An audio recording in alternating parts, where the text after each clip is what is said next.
2024 সালে। আসলে আমাদের একটি গর্বের বিষয় হলো এত বছর পরে আমরা ফুটবল ম্যাচ এই ঘুরাপাড়ায় আবার একসাথে মিলিতভাবে আমরা করতে পারছি।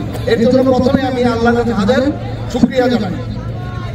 আজকে এখানে একটি কথা খবর ভাই বলেছে যে আমরা যদি মাদক মুক্ত করতে চাই তাহলে আমাদের শরীরচর্চা বিভিন্ন খেলার মাধ্যমে আমাদের আনতে হবে, কারণ খেলাধুলাই একমাত্র পথ যে নতুন জেনারেশনকে বিভিন্ন খারাপ কাজে থেকে দূরে থাকার জন্য।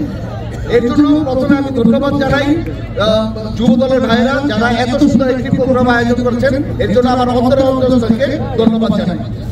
তবে আজকে একটি মজার কথা বলে গেছে হুমায়ুন ভাই যে নদীর পূর্ব পার আর পশ্চিম পার দুজনই যাতে বিজয়ী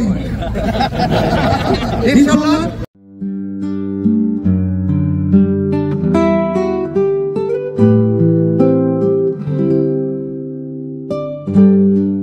আশা করি আমরা যাতে দুজনেই বিজয়ী হয়ে আমরা কাপটা দুজন ভাগাভাগি করে নিব। আপনারা সবাই ভালো থাকেন। বাংলাদেশ জিন্দাবাদ। আশা করব 2024 ফুটবল ম্যাচ 2025 আরো গর্জিয়াস ভাবে আমরা করতে যেতে পারি। যাকে এগুলো আমার বক্তব্য শেষ করছি।